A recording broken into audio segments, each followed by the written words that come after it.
ಕೆಲವೊಂದಿಷ್ಟು ರಿಲೇಶನ್ಶಿಪ್ ಅಲ್ಲಿ ಎಷ್ಟೇ ಪ್ರಾಮಾಣಿಕವಾಗಿರ್ತಕ್ಕಂಥ ಒಂದು ಪ್ಯೂರ್ ಲವ್ ಇದ್ರೂ ಕೂಡ ಅಲ್ಲಿ ಈ ಮೂರು ಲಕ್ಷಣಗಳು ಇತ್ತು ಅಂತ ಹೇಳಿದ್ರೆ 100% ಆ ಒಂದು ರಿಲೇಶನ್ಶಿಪ್ ಅಲ್ಲಿ ನೆಮ್ಮದಿ ಇರ್ಲಿಕ್ಕೆ ಸಾಧ್ಯ ಇಲ್ಲ. ಸೊ ಏನು ಆ ಮೂರು ಲಕ್ಷಣಗಳು ನೋಡ್ಕೊಂಡ್ ಬರೋಣ.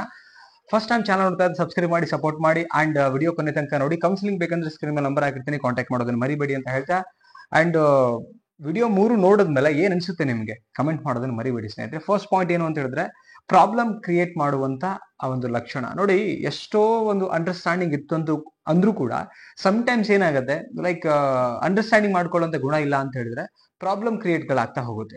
ಸೊ ಪ್ರಾಬ್ಲಮ್ ಕ್ರಿಯೇಟ್ ಆಗ್ತಾ ಹೋಯ್ತು ಅಂತ ಹೇಳಿದ್ರೆ, ಸೊ ವ್ಯಕ್ತಿಗಳಿಂದ ಪದೇ ಪದೇ ಏನೋ ಒಂದು ಪ್ರಾಬ್ಲಮ್, ಸುಮ್ಮನೆ ಟಾರ್ಚರ್ ಮಾಡೋದು, ಸುಮ್ಮನೆ ಪ್ರಾಬ್ಲಮ್ ಮಾಡೋದು, ಈ ತರ ಒಂದು ಲಕ್ಷಣ ಇತ್ತು ಅಂತ ಹೇಳಿದ್ರೆ, ಸಿಂಪ್ಟಮ್ಸ್ ಇತ್ತು ಅಂದ್ರೆ ವ್ಯಕ್ತಿನಲ್ಲಿ ಇಬ್ಬರಲ್ಲಿ, ಸೊ 100% ಎಷ್ಟೇ ಪ್ರಾಮಾಣಿಕವಾಗಿ ನಾವು ಪ್ರೀತಿ ಮಾಡ್ತೀವಿ ಅಂದ್ರೂ ಕೂಡ ನೆಮ್ಮದಿ ಇರೋಕ್ ಸಾಧ್ಯ ಇಲ್ಲ ಸ್ನೇಹಿತರೆ. This is first point. And second point ಏನು ಅಂತ ಹೇಳಿದ್ರೆ ನೆಗೆಟಿವ್ ಮಾತಾಡುವಂತ ಮಾತುಗಳು ನೋಡಿ. ಎಲ್ಲದಕ್ಕೂ ನೆಗೆಟಿವ್ ಮಾತಾಡುವಂಥದ್ದು. ಈಗ ನಿಮ್ ಪಾರ್ಟ್ನರ್ಸ್ ಇಬ್ರು ನೀವು ಇರ್ತೀರಾ ಅನ್ಕೊಳ್ಳಿ, ಈಗ ಒಬ್ರು ಇಗ್ನೋರ್ ಮಾಡ್ತಾ ಹೋಗ್ತೀರಾ ನೆಗೆಟಿವ್ ಮಾತುಗಳನ್ನ, ಜೊತೆಗಿರೋರು ಇನ್ನೊಬ್ರು ಎಲ್ಲದಕ್ಕೂ ಇಗ್ನೋರ್ ಮಾಡುವಂತ, ನೀವೇನೋ ಕೇಳ್ತೀರಾ ಅದಕ್ಕೂ ಏನೋ ಒಂದು ನೆಗೆಟಿವ್ ಥಾಟ್ ಹಾಕಿ ನೆಗೆಟಿವ್ ಮಾತಾಡೋದು, ಇನ್ನೇನೋ ಮಾತಾಡ್ತೀರಾ ಅಲ್ಲೂ ನೆಗೆಟಿವ್ ಮಾತಾಡೋದು. ನಿಮ್ಗೆ ನೆಗೆಟಿವ್ ಕೇಳಿ ಕೇಳಿ ಕೇಳಿ ಬಟ್ ಸ್ಟಿಲ್ ಕೇಳಿದ್ರೆ ನೀನು ತುಂಬಾ ಪ್ರಾಮಾಣಿಕವಾಗಿ ಪ್ರೀತಿ ಮಾಡ್ತಿದ್ದೀನಿ ನಾನು ಕೇಳಿದ್ರೆ, ಬಟ್ ಅಲ್ಲಿ ಆಲ್ಮೋಸ್ಟ್ ನೆಗೆಟಿವ್ ಮಾತು ನೆಗೆಟಿವ್ ಮಾತು ನೆಗೆಟಿವ್ ಮಾತು. ಸೊ ಈ ತರ ಮಾತುಗಳು ಬರ್ತಿರ್ಬೇಕಾದ್ರೆ ಅಲ್ಲಿ 100% ಹೇಳ್ತೀನಿ ನಾನು, ನೆಮ್ಮದಿ ಅನ್ನೋದೇ ಇರಲ್ಲ ಸ್ನೇಹಿತರೆ. ಯಾಕೆ ಅಂದ್ರೆ ಯಾರು ನೆಗೆಟಿವ್ ಇಷ್ಟ ಪಡಕ್ ಶುರು ಮಾಡಲ್ಲ, ಎಲ್ಲಾರು ಇಷ್ಟ ಪಡೋದೇ ಪಾಸಿಟಿವ್ನ, ಒಳ್ಳೇದನ್ನೇ ಇಷ್ಟ ಪಡ್ತಾರೆ.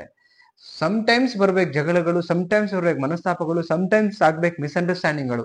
ಆಲ್ ಟೈಮ್ ಆಗ್ಬಿಟ್ರೆ ಏನಾಗತ್ತೆ, ಇರಿಟೇಟಿಂಗ್ ಆಗ್ಲಿಕ್ಕೆ ಶುರು ಆಗತ್ತೆ.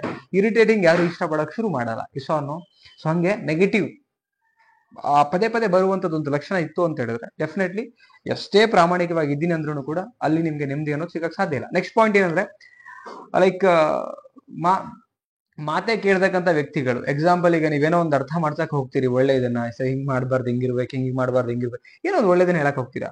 ಬಟ್ ಎಷ್ಟೇ ಒಳ್ಳೇದ್ ಹೇಳಕ್ ಹೋದ್ರು ಕೂಡ ಅಲ್ಲೂ ಕೂಡ ಅವ್ರ ಮಾತೆ ಕೇಳಕ್ ಹೋಗಲ್ಲ. ನಾನ್ ಅಂದೇ ನಡಿಬೇಕು, ನಾನ್ ಏನಿದೀನಿ ಹಂಗಿರ್ತೀನಿ ಅಷ್ಟೇ, ಬೇಕಾದ್ರೆ ಇರ್ಬೇಕು, ಆಗ್ಬಿಟ್ಟಿದೀವಿ ಏನೋ ಒಂದು ಗೊತ್ತಿಲ್ಲ, ಕನೆಕ್ಟ್ ಆಗ್ಬಿಟ್ಟಿದ್ ಸಂಬಂಧ, ನಾನೇ ಅರ್ಥ ಮಾಡ್ಕೋಬೇಕು, ನಾನೇ ಅಡ್ಜಸ್ಟ್ ಮಾಡ್ಕೋಬೇಕು, ನನ್ನ ರೂಟ್ ಇದಿದೆ, ಹಿಂಗೆ ಇರ್ತೀನಿ ನಾನು. ಸೊ ಲೈಕ್ ಎಲ್ಲದಕ್ಕೂ ಕೂಡ ಅವ್ರದೇ ಒಂದು ವೇನಲ್ಲಿ ಬದುಕ್ತೀನಿ ಅಂತ ಅಂದಾಗ, ಸೊ ಇಬ್ರು ವ್ಯಕ್ತಿಗಳ ಮಧ್ಯೆ ಆ ಒಂದು ಮ್ಯೂಚುವಲ್ ಅಷ್ಟು ಅಂಡರ್ಸ್ಟ್ಯಾಂಡಿಂಗ್ ಬರಕ್ ಸಾಧ್ಯ ಇಲ್ಲ. ಅವ್ರ ಮಾತಲ್ಲಿ ಇರ್ಬೇಕಾದ್ರೆ ನಿಮಗೆ ಒಂಥರ ಇರಿಟೇಟ್ ಆಗ್ತಿರುತ್ತೆ. ನಂದೇ ನನ್ನ ಹಾದಿಲಿ ಬದುಕ್ತೀನಿ ಅಂತಂದಾಗ ಅಲ್ಲಿ ಸಂಬಂಧ ಅನ್ನೋದಕ್ಕಿಂತ ಏನಾಗತ್ತೆ, ಒಬ್ಬಂಟಿಲಿ ಹಿಂಗ್ ಬದುಕ್ತಿವಲ್ಲ ಆ ತರ ಫೀಲ್ ಆಗ್ಲಿಕ್ಕೆ ಶುರು ಆಗತ್ತೆ.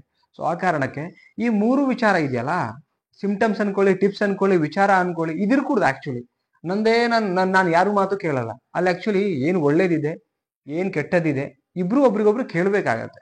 ಕೇಳಿಲ್ಲ ಅಂದ್ರೆ ಕಷ್ಟ ಆಗ್ತದೆ, ನನ್ಗೆ ಗೊತ್ತಿರೋ, ನಿಮ್ಗೆ ಆಲ್ಮೋಸ್ಟ್ ಗೊತ್ತಿದೆ. ಸೊ ಇದರಿಂದ ಎಷ್ಟೋ ಫ್ಯಾಮಿಲಿಗಳೇ ಜಗಳ, ಅಂಡ್ ನೆಗೆಟಿವ್ ಮಾತಾಡಿದ ಎಷ್ಟೋ ಫ್ಯಾಮಿಲಿಗಳೇ ಜಗಳ, ರೈಟ್. ಅಂಡ್ ಏನಂತ ಹೇಳಿದ್ರೆ ಪ್ರಾಬ್ಲಮ್ ಕ್ರಿಯೇಟ್ ಮಾಡೋದು, ಬೇಕಂತಾನೆ ಒಂದೊಂದು ಪ್ರಾಬ್ಲಮ್ ಕ್ರಿಯೇಟ್ ಇದು ಕೂಡ ಒಂದು ಏನಂತ ಹೇಳಿದ್ರೆ ವರ್ಸ್ಟ್ ಸಿಂಪ್ಟಮ್ಸ್ ಅಂತ ಹೇಳ್ಬೋದು. ಇದು ಇರ್ಕೂಡ್ದು ಆಕ್ಚುಲಿ. ಇದಿತ್ತು ಅಂತ ಹೇಳಿದ್ರೆ ನೀವೆಷ್ಟೇ ಪ್ರಾಮಾಣಿಕವಾಗಿರಿ, ನೋಡಕ್ ಚೆನ್ನಾಗಿರಿ, ತುಂಬಾ ಒಳ್ಳೆ ಜೋಡಿ ಇರಲಿ ಇಬ್ರದುವೆ, ಬಟ್ ವೆರಿ ಶಾರ್ಟ್ ಪೀರಿಯಡ್ ನಿಮ್ಗೆ ನೆಮ್ಮದಿ ಇರುತ್ತೆ, ಲಾಂಗ್ ಟರ್ಮ್ ಅಲ್ಲಿ ಸಸ್ಟೈನ್ ಆಗಕ್ಕೆ ಸಾಧ್ಯನೇ ಇಲ್ಲ. ಎಸ್ ಎಕ್ಸಾಕ್ಟ್ಲಿ ಕರೆಕ್ಟ್ ಪಾಯಿಂಟ್ ಗಳು ಇದೆ ಅಂತ ಅನ್ಸಿದ್ರೆ ಕಮೆಂಟ್ ಮಾಡಿ ತಿಳಿಸಿ, ಅಂಡ್ ವಿಡಿಯೋ ಶೇರ್ ಲೈಕ್ ಮಾಡಿ, ಅಂಡ್ ಎಲ್ರಿಗೂ ಶೇರ್ ಮಾಡಿ. ಮತ್ತೊಂದು ಟಾಪಿಕ್ ಅಲ್ಲಿ ಸಿಗೋಣ. ನಮಸ್ತೆ.